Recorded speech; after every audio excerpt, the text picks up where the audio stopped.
اور پھر دیکھو میرے مصطفیٰ کی طرف سے انعام کیا ملے گا، اللہ کی طرف سے انعام کیا ملے گا۔ ارے وہ مرد قلندر جو پاکستان میں ابھی شہید ہوا، کس بات کا اعلان کرتا تھا، کس کو پکارتا تھا، کس کو للکارتا تھا؟ صرف یہی تو بات کرتا تھا کہ تاجدار ختم نبوت، اور میدان میں معذوری کے ساتھ بھی آ کر کہتا تھا لبیک یا رسول اللہ، اے اللہ کے رسول میں حاضر ہوں، میں حاضر ہوں، اپنی جان لے کر آیا ہوں۔ اور تم یاد رکھنا تمہاری ٹانگیں تو سلامت ہے، کل بروز قیامت ہو سکتا ہے تمہارا سامنا اس خادم حسین سے ہو، تمہاری ٹانگیں دیکھ کر کے پوچھی جائیں گی۔ معذور ہونے کے بعد جب کوئی میدان میں میرے نبی کی عظمت پر پہرا دینے کے لیے آ سکتا ہے تو تم نے اپنی ٹانگیں کس کام کے لیے رکھی تھی؟ میرے عزیزوں، میں نے جتنی طاقت مجھے اللہ نے دی میں بول رہا ہوں، اب اس کے بعد کا محاذ تمہیں سنبھالنا ہے، آگے کی ہماری فکروں کو تمہیں لے جانا ہے۔ شاید اس زمانے میں ہم جی رہے ہیں جہاں اتنی آزادی نہیں ہوگی، چھوٹی سی بات کو آج بہت بڑا بنا کر کے اسے ختم کیا جاتا ہے، لیکن مجھے اندازہ ہے اس بات کا، ہندوستان کی آزادی میں بھی میرے اکابرین میں 30,000 علماء نے اپنی جانیں دی ہیں۔ کشمیر سے لے کر دلی تک ہر درخت پر ایک عالم کی لاش لٹکی ہوئی تھی، ان کی جانیں، ان کی قربانیاں رائے گاہ نہیں گئیں۔ 70 سال سے ہم مزے لے رہے ہیں، ان کی قربانیاں ہیں۔ علامہ فضل حق خیر آبادی کو انڈمان نکوبار پوری زندگی کے لیے قید کر کے ختم کر دیا گیا، مزار بھی وہیں پر ہے آج۔ تو آج مجھے اندازہ ہے اگر میں نے اس بات کی شروعات کی ہے، ہو سکتا ہے یہ جو کچھ بھی ہمارے ساتھ کریں، لیکن مجھے میرے رب ذوالجلال کی ذات پر یقین ہے۔ میں یہی کہوں گا، اے اللہ، اگر ہمارے مقدر میں شہادت ہے تو اس سے بہتر کوئی اور موت ہے نہیں۔ اے رب ذوالجلال، اس حالت میں دنیا سے اٹھا جب تو ہم سے راضی ہو۔ اگر تو نے ہمارے لیے ایک لمحے کے لیے بھی ناراضی ہے، مولا پھر ہمیں مہلت دے دے کہ تجھے راضی کر کے جائے، تجھے راضی کر کے جائے۔ میرے مصطفیٰ صلی اللہ تعالیٰ علیہ وسلم کو قبر میں ہمیں دیکھنا ہے، اس لیے ہم قبر میں جا رہے ہیں، لیکن اس حال میں دنیا سے جائیں کہ ان کی عظمت پر کچھ بول تو سکیں، ان کی ناموس پہ کچھ کر تو سکیں۔ عزیزان گرامی، سلطان الاولیاء شہنشاہ بغداد رضی اللہ تعالیٰ عنہ کی ذات پر جو ان کی کرامات ہیں وہ ساری چیزیں پھر کبھی میں ذکر کروں گا۔ آج اسی پر میں اختتام کرتا ہوں، اسی پر جیو اور اسی پر مرو، انہیں جانا انہیں مانا، نہ رکھا غیر سے کھا، للہ الحمد میں دنیا سے مسلمان گیا۔ آج لے ان کی پناہ، آج مدد مانگ ان سے، پھر نہ مانیں گے قیامت میں اگر مان گیا۔ اس لیے کہ رسول پاک صلی اللہ تعالیٰ علیہ وسلم کے سوا کوئی اس قیامت کے میدان میں تمہارا دستگیر نہیں ہے۔ جب تک وہ تیری سفارش نہ کریں، اللہ بھی تجھ سے کلام کرنے والا نہیں ہے۔ جب امام اہل سنت نے یہاں تک کہہ دیا خلیل و نجی مسیح و صفی سبھی سے کہیں نہ بنی، یہ بے خبری کی خلق پھری کہاں سے کہاں تمہارے لیے، رسول پاک ہی کے لیے تم وہاں پر بھی اٹھائے جاؤ گے۔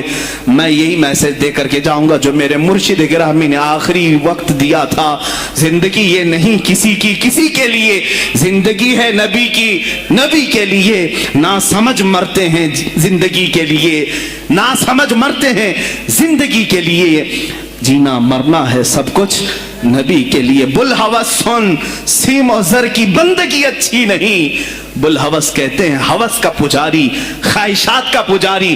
میرا مرشد یہ کہہ کر گیا ہے ہمیں، بلحوث سن، سیم و زر کی بندگی اچھی نہیں، ان کے در کی بھیک اچھی سروری اچھی نہیں، ان کے در کی بھیک اچھی سروری اچھی نہیں۔ اور کہتے ہیں جو پیا کو بھائے اختر وہ سہانا راگ ہے، جو پیا کو بھائے اختر وہ سہانا راگ ہے، جس سے ناخوش ہو پیا وہ راگنی اچھی نہیں۔ جو میرے نبی کو نہ پسند آئے وہ بات ہی اچھی نہیں، جو میرے نبی کو نہ پسند کام ہو وہ کام ہی اچھا نہیں، جس سے ناخوش ہو پیا وہ راگنی اچھی نہیں۔ وآخر دعوانا الحمدللہ رب العالمین۔ سلام علیکم۔ ہمیں یہ پتہ نہیں ہے کہ ہماری کتنی نمازیں قضا ہو چکی ہیں تو اس کو کیسے ادا کرنا ہوگا۔ مثلا میری عمر 24 سال ہے، آپ کو پتہ ہونا چاہیے کہ آپ کتنے چھوڑے ہیں اور کتنے پڑھے ہیں، کیونکہ ظاہر سی بات ہے عقل والے ہیں آپ کی عمر آج 24 سال، جیسے صاحب آپ کہہ رہے ہیں 24 سال آپ کی عمر ہے اور آپ کو معلوم نہیں ہے کہ کتنی چھوٹی ہیں، لیکن آپ کو شریعت نے ایک طریقہ یہ دیا ہے، اندازہ کرو۔ ہو سکتا ہے تم پر نمازیں فرض کس عمر سے ہوئی، مثال کے طور پر 12 سال سے، سب پر ہوتی نہیں ہے، جب بالغ ہوا اس وقت سے نمازیں فرض ہوئی۔ اب یہ 24 سال والے جو ہیں، میں ایک فار ایگزامپل بتا رہا ہوں، ہو سکتا ہے 14 سال میں بالغ ہوئے، نماز فرض ہوئی 14 سال کی عمر سے، 14 سال سے لے کر 24 سال ان کی عمر ہے آج، تو کتنے سال ہوئے؟ 10 سال۔ اتنا تو آپ کو خود معلوم ہوگا کہ ان 10 سالوں میں میں نے کتنے سالوں کی، سب ملاؤں گا اگر تو کتنے سال کی نماز بنے گی۔ ہو سکتا ہے آدھا کر لو، اور اس میں بھی ساری نمازیں ایک طرح کی نہیں ہیں، کچھ لوگوں کی اکثر نمازیں اگر چھوٹی ہوں گی تو فجر چھوٹی ہوگی، عشاء چھوٹی ہوگی، اور اکثر پڑھی ہوں گی تو مغرب یا عصر یا ظہر یہ پڑھی ہوئی ہوں گی۔ تو آپ کو ایک اندازہ کرنا ہوگا، غالب گمان 10 سال میرے اوپر نماز فرض ہو کر کے اتنا عرصہ ہو گیا ہے، میں نے مغرب کی نماز اس میں سے 8 سال تو پکا پڑھا ہی ہوں، شاید ہو سکتا ہے سب ملا کر کے جو چھوٹی ہوں گی میری وہ 2 سال کی ہوں گی۔ عصر کی نماز اور ظہر کی نماز میرے خیال سے میں نے 6 سال تو پڑھائی ہوں، یعنی پوری ملاؤں گا پوری نمازیں تو وہ 6 سال کی بن سکتی ہیں، 4 سال کی اگر سب چھوٹی ہوئی جمع کروں گا تو 4 سال کی بن سکتی ہیں۔ تو ہوا یہ کہ مغرب کی چھوٹی ہوئی کتنی ہوئی؟ 2 سال کی، ظہر عصر کی چھوٹی ہوئی 4 سال کی ہوگی، 6 سال پڑھا ہوگا اور 4 سال چھوٹی ہوگی۔ اب آتا ہے عشاء کا نمبر اور فجر کا نمبر، تو آپ یہ سوچ لو کہ یہ 10 سالوں کے اندر ہو سکتا ہے 1 سال پوری نمازیں ملا کر کے میں نے فجر پڑھی ہوئی، 9 سال تو میری فجر باقی ہوگی، اور عشاء کو آدھا کر لو، تو ہر نماز کو آپ کو ایک غالب گمان بنانا پڑے گا۔ اچھا ہے کہ آپ نے 24 سال کی عمر میں سوال کیا ہے، اب 60 سال کی عمر میں مجھ سے سوال ہوتا تو میں اسی انداز سے بتاتا۔ تو اب آپ کو اسی طرح کے نمازیں پڑھنا ہے۔ اب مثال کے طور پر فجر کی آپ نے اندازہ کر لیا 10 سال کے عرصے میں میری کل نمازیں جو چھوٹی ہیں وہ 9 سال کی چھوٹی ہوں گی، میں نے شاید 1 سال کی پڑھی ہوں، یا آپ کے اوپر ہے، میں اگزامپل بتا رہا ہوں۔ تو اب آؤ اس کی شروعات کرنے کے لیے قضا نمازوں کی۔ اب فجر کو پہلے کمپلیٹ کرنا چاہیں اس کو کر سکتے ہیں، ایک نماز کو بھی پکڑ کر کے کرنا چاہیں تو کر سکتے ہیں۔ اب میں نے صبح شام کنٹینیو فجر کی قضا شروع کر دی، دن میں 50 رکعتیں پڑھ لی، 50 رکعتوں کا مطلب ہوا 25 دن کی فجر کی نماز قضا ہو گئی۔ اب اس میں شریعت نے آسانی بھی تمہیں دی، قضا نمازیں صرف اور صرف فرض نمازوں کی قضا ہوگی، کسی بھی سنت اور نفل کی قضا نہیں۔ فجر کی 2 رکعت قضا، ظہر کی 4 رکعت قضا، عصر کی 4 رکعت قضا، مغرب کی 3 قضا، عشاء کی 4 فرض اور 3 وتر کی قضا، کل ملا کر کے کتنی ہوتی؟ 20 رکعت۔ 20 رکعتیں دن کی ہوتی ہیں، لیکن ابھی میں چل رہا ہوں فجر کی۔ اب ہو سکتا ہے آپ یہ سوال کریں گے کہ میں نیت کیسے کروں، کون سے دن کی، سنیچر کی، اتوار کی، پیر کی، منگل کی، کون سی ہے؟ ظاہر سی بات ہے اب آپ کے پاس اندازہ ہی نہیں ہے کہ کون سے دن کی چھوٹی ہے۔ اس کے لیے بھی شریعت نے یہ چھوٹ دی ہے کہ آپ جب نیت کریں گے یوں نیت کریں، اے اللہ میں اس فجر کی 2 رکعت فرض نماز قضا کی نیت کیا جو میری زندگی میں پہلی چھوٹی ہے۔ کیا نیت کریں گے آپ؟ میں نے اس فجر کی 2 رکعت فرض نماز قضا کی نیت کیا جو میری زندگی میں سب سے پہلے باقی ہے۔ ہر 2 رکعت پہ یہی کہنا ہے آپ کو، کیونکہ جب وہ ادا ہو جائے گی تو جو پہلے ہے وہ ہی آتی جائے گی۔ تو 9 سال کی قضا ہونے تک آپ کو یہی نیت کرنا ہے جو میری زندگی میں پہلی باقی ہے۔ ظہر کی بھی کرنا ہے یہی، میں نے اس ظہر کی 4 رکعت فرض نماز قضا کی نیت کیا جو میری زندگی میں پہلی باقی ہے، یعنی ترتیب میں اب جو پہلی باقی ہے اس کی میں نے نیت کر لیا، پھر اس کے بعد یہ آتی جائیں گی۔ اب مثال کے طور پر 100 نمازیں آپ کی ہیں، آپ نے نیت کر لیا میں نے اس ظہر کی 4 رکعت فرض نماز قضا کی نیت کی جو میری زندگی میں پہلی باقی ہے، تو 100 پہلے نمبر والی ہو گئی، اس کے بعد 99 بچے، لیکن جو دوسرے نمبر پر تھی نماز اب وہ کون سے نمبر پر آ جائے گی؟ پہلے نمبر پر آ جائے گی نا پھر سے، تو ہمیشہ یہی نیت کرتا جائے گا جب تک کہ وہ 100 پوری نہ ہو جائے۔ نیت بھی آپ کو سمجھ میں آ گئی قضا کے لیے۔